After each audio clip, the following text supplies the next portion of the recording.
Imagine waking up one day and realizing that nothing is wrong, yet everything feels wrong.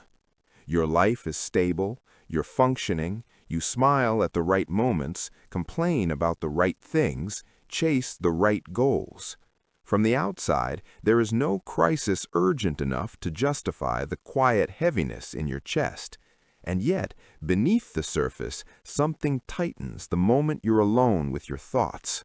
A dull pressure, a restlessness that never quite leaves. Now imagine, just for a moment, that this discomfort isn't a problem to be solved. What if it's something you're unconsciously protecting? You say you want happiness, you say you want peace, fulfillment, freedom from anxiety and self-doubt. But look closely at your patterns, the relationships you repeat, the thoughts you revisit at night, the old wounds you keep reopening with familiar fingers. If happiness were truly your goal, wouldn't you have let go by now? So why haven't you? Why do you replay conversations that hurt you? Why does your mind gravitate toward worst-case scenarios when things are finally calm? Why does the absence of struggle make you uneasy, as if something essential is missing? You call it overthinking, you call it trauma, you call it just the way you are. But what if those are polite names for something far more unsettling? What if you don't actually want happiness? What if you want suffering? Not consciously, not in a dramatic, self-destructive way, but in a quieter, more intimate sense, like an old companion you don't know how to live without. Suffering gives shape to your identity. It tells you who you are. It gives your life a narrative, the one who endured, the one who survived, the one who never quite caught a break. Without it, who would you be? Imagine waking up without your usual inner tension, no low-grade anxiety humming in the background, no self-criticism rehearsing your failures, no familiar ache reminding you of past losses. At first, it sounds like relief, but then something else emerges. Disorientation, emptiness, a strange silence where your internal struggle used to be. And in that silence, a frightening question arises. If I am not struggling, what am I? Most people never ask this question. They stay busy, they scroll, they numb themselves with productivity, entertainment, substances, or endless self-improvement projects, not because these things bring joy, but because they preserve a familiar sense of dissatisfaction, a controlled form of suffering, one that feels earned, one that feels meaningful. Happiness, on the other hand, is destabilizing. It asks you to release the story you've been telling yourself. It demands responsibility without the excuse of pain. It removes the comforting belief that something external is holding you back. Suffering lets you postpone your life. Happiness demands that you live it. So you sabotage calm with conflict. You poison peace with doubt. You trade presence for rumination. And when someone asks why you're not happy, you gesture vaguely at the world, society, your past, your circumstances, your brain chemistry, all of which may be partially true, but none of which explain the quiet loyalty you have to your own unhappiness. Because suffering, unlike happiness, is predictable. You know how to survive pain, you've practiced it. You know how to endure disappointment. You've built an identity around it. But happiness? Happiness strips you naked. It offers no armor, no drama, no justification. It leaves you alone with yourself. And that, more than suffering itself, is what most people cannot tolerate. So they stay restless. They stay unsatisfied. They stay almost there. Not because life is cruel, but because suffering feels safer than the unknown territory of genuine fulfillment. This is the great contradiction. You chase happiness while unconsciously arranging your life to avoid it. You pray for peace while clinging to the noise that defines you. You say you want to heal, but you keep touching the wound to make sure it's still there. And until you understand why, nothing will change. Because this isn't about positive thinking, it isn't about motivation or discipline, it isn't even about happiness itself. It's about a hidden psychological allegiance, one so deeply woven into your identity that questioning it feels like self-annihilation. And once you see where this allegiance comes from, you may never look at your suffering the same way again. If suffering were merely an accident, you would have outgrown it by now. Pain is supposed to be instructive. Touch fire, withdraw your hand. Experience loss, learn caution. Yet human suffering rarely follows this logic. Instead of dissolving with understanding, it deepens. It becomes patterned, ritualized, almost intimate, which raises an uncomfortable possibility. Suffering is not just something that happens to you, it is something you participate in. Carl Jung once observed that people will do anything, no matter how absurd, to avoid confronting their own soul. But he also noticed something else. When the soul is avoided long enough, it turns against you. It manifests as anxiety, compulsions, addictions, depression, not as punishments, but as messages, signals that something essential is being ignored. Yet instead of listening, most people negotiate with their pain. They turn it into identity. Psychologically, this begins early. As a child, suffering often brings attention, care, meaning. Pain becomes proof that you exist and that your experience matters. Later, suffering evolves into something subtler, justification. It explains why you haven't become what you could be.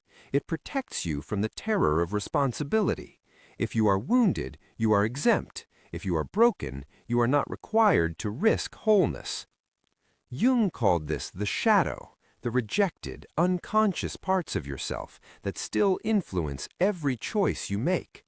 The shadow doesn't just contain rage, jealousy, or taboo desires. It also holds your attachment to pain, your secret belief that struggle makes you real. Nietzsche saw this long before modern psychology had words for it. He argued that much of morality is not born from strength, but from resentment, from an unconscious need to give suffering meaning by turning it into virtue. I suffer, the psyche whispers, therefore I am deep, therefore I am good, therefore I am justified.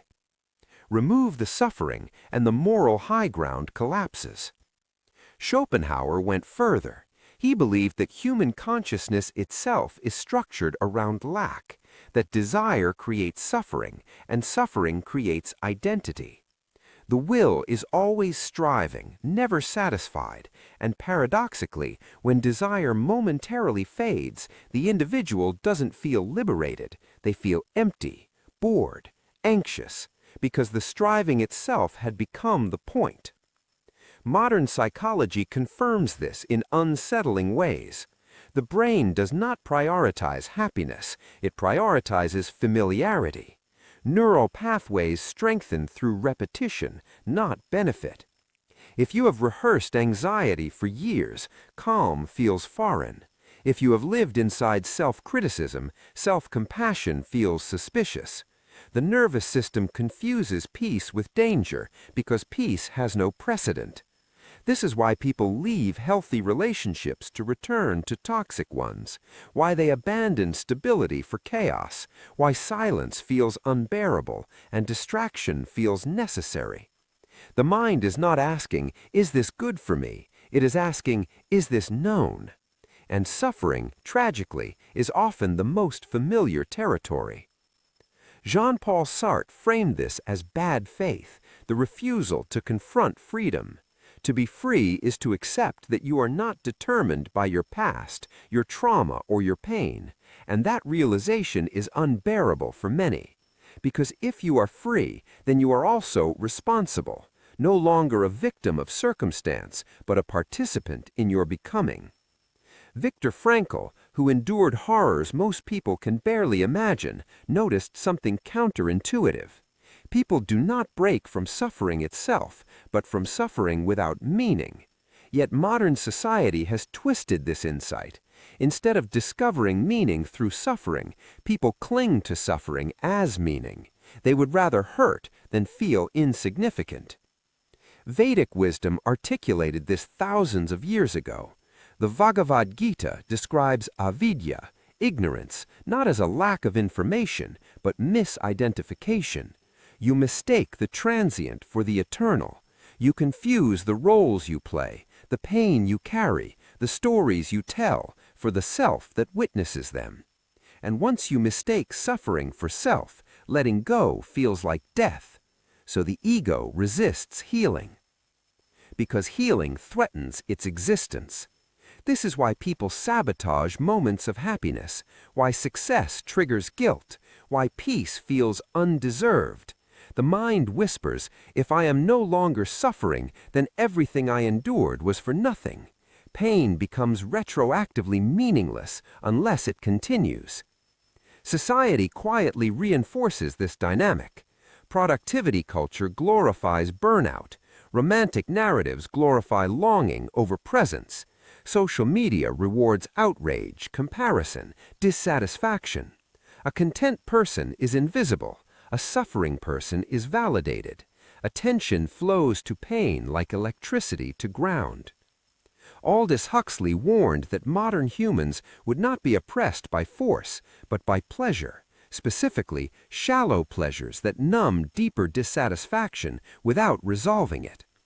This creates a population that is perpetually restless, perpetually unsatisfied, and perpetually consuming, not happiness, but distractions from the absence of meaning. And so the cycle continues.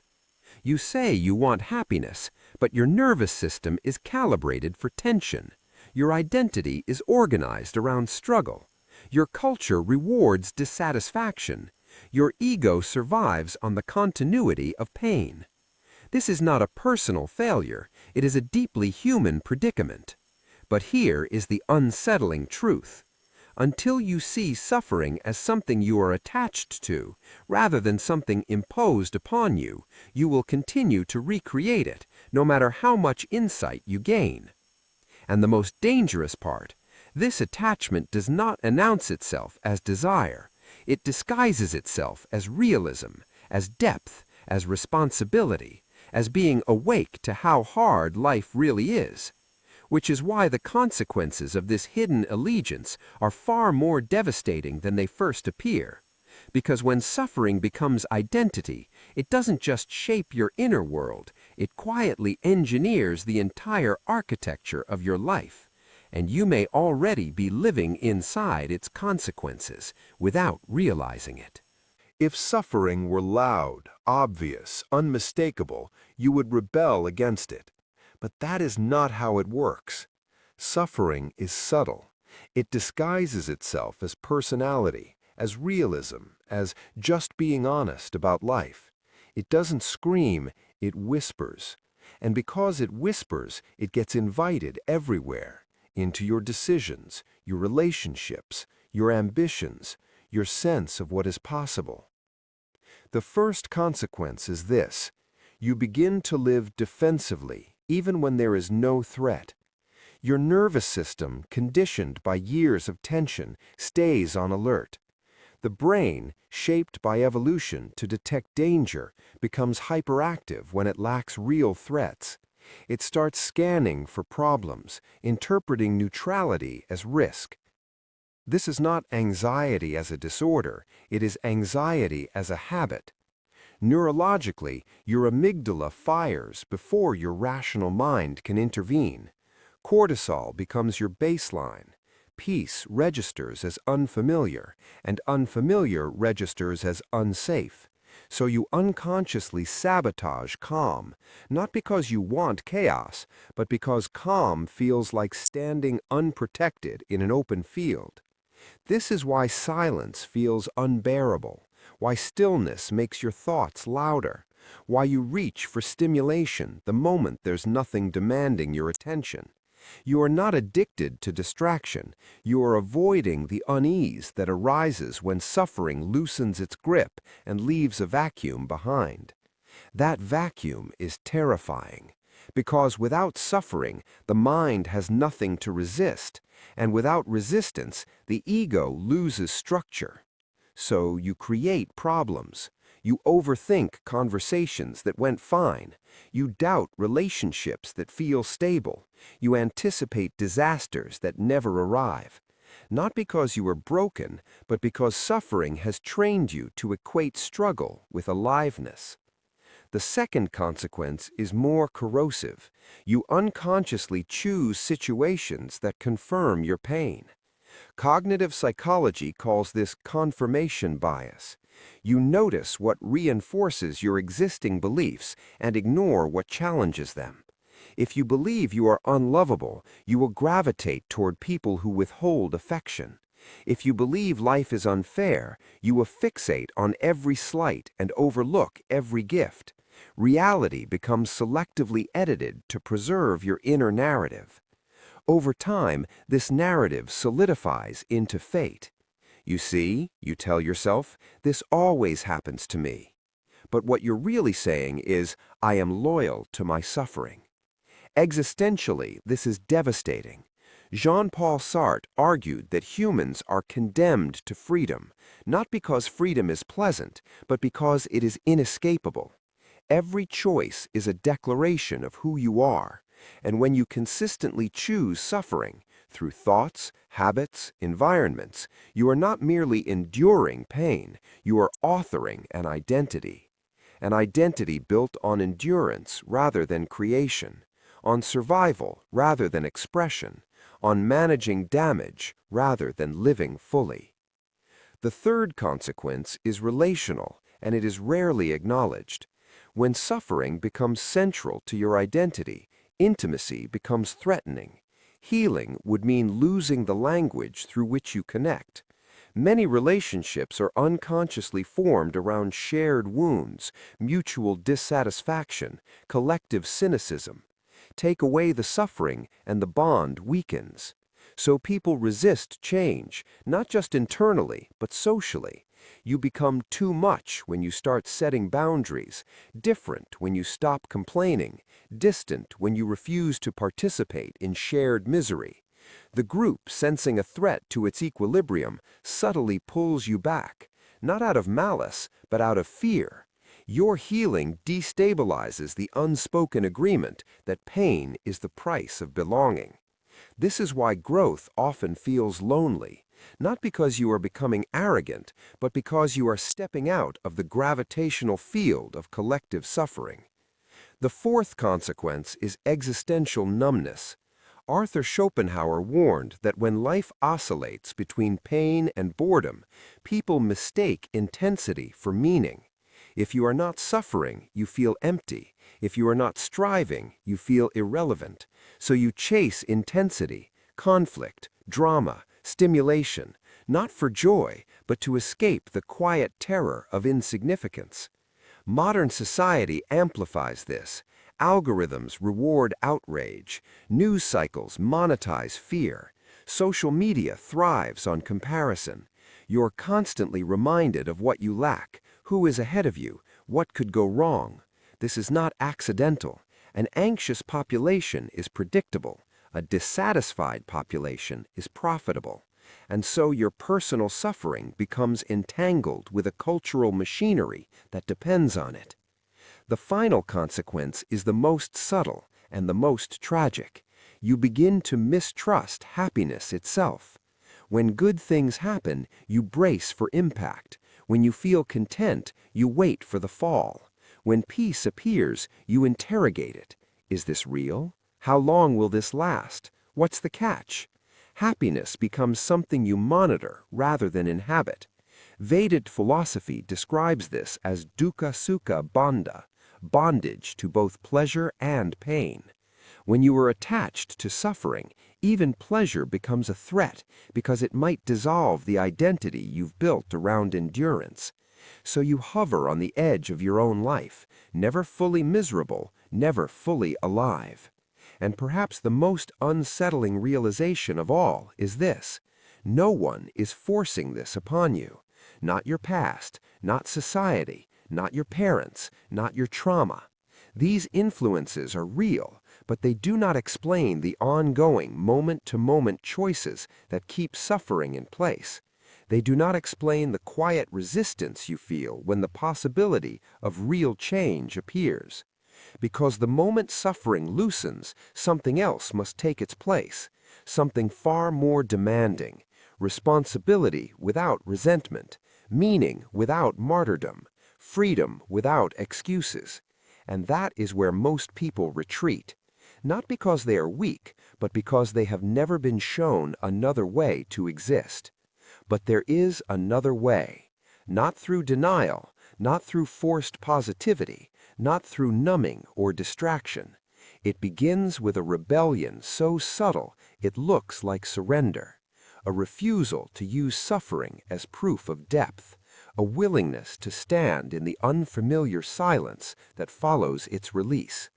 And once you take that step, everything you thought you knew about control, identity, and happiness begins to unravel. Real rebellion does not announce itself with noise. It doesn't burn bridges or reject the world outright. It doesn't scream defiance or demand attention.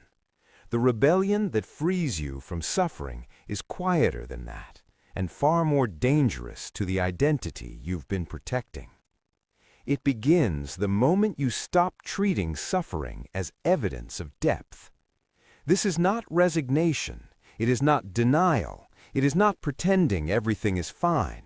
It is a refusal to romanticize pain as wisdom, struggle as virtue, endurance as meaning.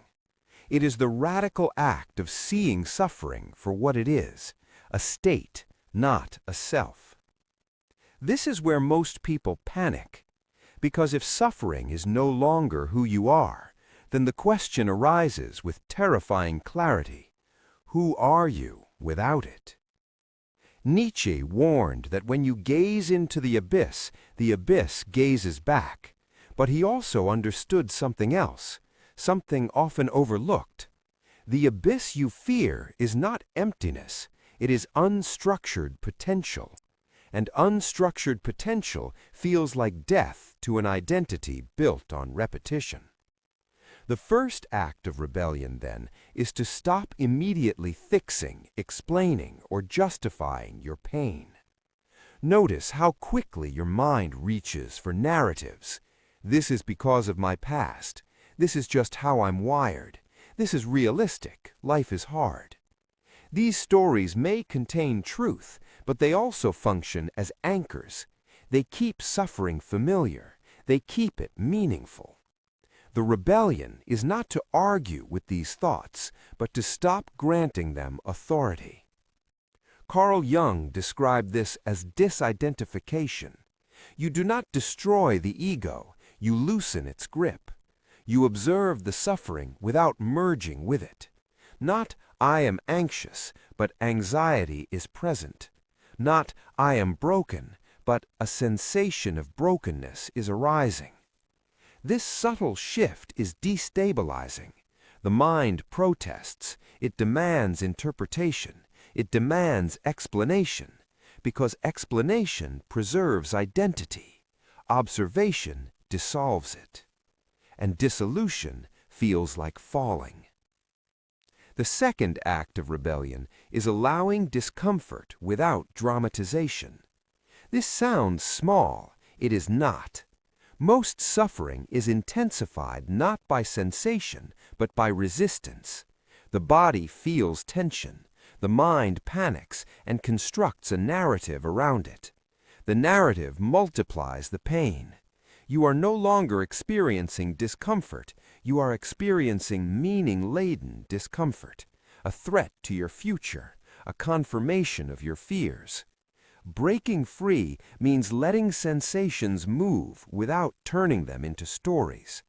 This is ancient wisdom. The Bhagavad Gita speaks of titiksha, the capacity to endure opposites without identification. Pleasure and pain arise and pass like seasons. Suffering begins when you cling to one and resist the other. You do not need to chase happiness. You need to stop interfering with experience. This feels counterintuitive in a culture obsessed with optimization. Fix the feeling, improve the state, upgrade the self. But this constant self-management is itself a form of suffering, a refusal to be present until conditions are perfect. The rebellion is presence without conditions. The third act of rebellion is relinquishing the payoff of suffering. This is the most difficult step and the most honest. Suffering gives you something: sympathy, moral superiority, an explanation for inaction, a reason to avoid risk, a story that makes sense of your fear. If you do not consciously acknowledge this payoff, you will unconsciously protect it. Ask yourself, without judgment, what do I gain by staying unhappy? What do I avoid by remaining dissatisfied? Who would I disappoint if I healed? These questions are not accusations, they are keys. Viktor Frankl emphasized that meaning cannot be given, it must be chosen. And choosing meaning often requires relinquishing the hidden rewards of pain. You cannot build a life around possibility while clinging to the certainty of suffering. The fourth act of rebellion is choosing responsibility without self-punishment. Responsibility has been misunderstood. It is not blame, it is not guilt, it is authorship. Sartre argued that even refusing to choose is a choice, and recognizing this is not meant to crush you, it is meant to liberate you. You are not responsible for what shaped you, but you are responsible for what you repeat. This realization can feel brutal, but notice what disappears when you accept it: resentment. Resentment depends on the belief that your life is happening to you. Responsibility returns agency, and with agency comes something unfamiliar: lightness. Not optimism, not euphoria, lightness. The sense that you are no longer dragging your past behind you like proof of existence. The fifth act of rebellion is redefining depth. Depth is not suffering. Depth is presence. Depth is the ability to remain open without armor. Depth is the courage to feel without turning feeling into identity. Schopenhauer believed that human life oscillates between pain and boredom, but he overlooked something the Eastern traditions understood well. Boredom arises not from the absence of suffering, but from the absence of attention. When you are fully present, even simplicity is alive. You don't need more intensity, you need more awareness. And awareness does something extraordinary. It reveals that suffering was never the foundation of your identity. It was a strategy, a learned orientation, a way of navigating uncertainty. Once seen clearly, strategies can be released, not forced, not battled, released. This is why breaking free feels less like conquering and more like grieving. You are mourning an old self, a familiar pain, a story that once kept you safe. And in that mourning, something quieter emerges. Not happiness as excitement, not happiness as achievement, but something steadier, something truer. A sense of being at home inside your own experience. And yet, this is not the end. Because once suffering loosens its grip, a deeper realization waits beneath it. One that reframes not only happiness, but the very nature of self, meaning, and freedom. A realization so simple and so unsettling that it makes the entire struggle suddenly make sense. Imagine waking up one morning and realizing that nothing you have been fighting was ever the enemy. Not your thoughts, not your pain, not your fear. What if the struggle itself, the constant effort to become someone else, to arrive somewhere better, to escape what you were experiencing, was the only thing standing between you and the life you keep chasing? This is the realization that dissolves everything you thought you understood about happiness. Happiness is not a state you reach after eliminating suffering. It is what remains when you stop using suffering to define yourself. This is where language begins to fail, because the mind wants conclusions, and this truth is not a conclusion, it is a reversal. You were never meant to be happy instead of suffering. You were meant to see through the identity built around it. The Upanishads speak of the witness, the part of you that observes thought, sensation, emotion, and experience without being altered by them. This witness is not distant or mystical. It is present right now, reading these words. It does not suffer. It does not strive. It does not improve. It simply is. And the moment you recognize it, something extraordinary happens. You realize that suffering was never happening to you. It was happening in front of you. This does not invalidate pain. Pain is real. Loss is real. Trauma leaves imprints. But suffering, the psychological narrative layered on top of sensation, was sustained by identification. You were not suffering because life was unbearable. You were suffering because you believed you were the suffering. This is why happiness always felt elusive. You were searching for it as an object, while it exists as a byproduct of non-resistance. You tried to acquire peace, when peace is what appears when acquisition ends. Zen calls this the great mistake, mistaking the finger pointing at the moon for the moon itself. Psychology calls it over-identification. Philosophy calls it illusion. The Gita calls it ignorance. Different languages, same insight. You are not your experience. You are the awareness in which experience unfolds. Once this is seen, not intellectually but viscerally, the entire economy of suffering collapses. There is no one left to suffer for. This is not detachment in the cold sense. It is intimacy without entanglement. You feel more, not less, but the feeling moves. It does not congeal into identity. Joy arises. It passes. Sadness arises. It passes. Fear arises. It passes. And through all of it, something remains untouched. This is why those who glimpse this truth often struggle to explain it. Words imply progress, and this is not progress, it is remembering. You are not becoming something new, you are shedding something false. The false belief that suffering makes you real, the false belief that struggle earns you worth, the false belief that peace must be justified. You do not need permission to be at ease. Here is the paradox that shatters the final illusion. The moment you stop trying to be happy, happiness becomes available, not as excitement, not as constant pleasure, but as a quiet okayness with whatever is present.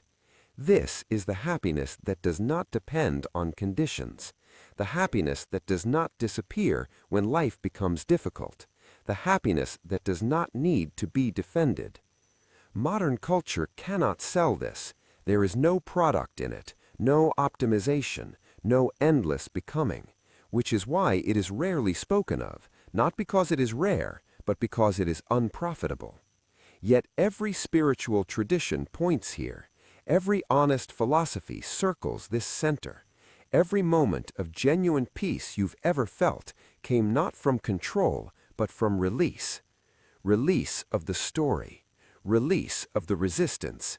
Release of the need to be someone else. This does not mean you stop acting, growing, or creating. It means action flows from clarity rather than deficiency. Growth becomes expression, not compensation. You no longer improve yourself to escape pain. You evolve because life moves through you. And here is the final, most unsettling truth. You don't want happiness. You never did. You wanted relief from being at war with yourself. and that war was never required. The suffering you clung to was not proof of depth. It was a misunderstanding of identity. Once that misunderstanding dissolves, life does not become perfect. It becomes honest, and honesty is lighter than struggle.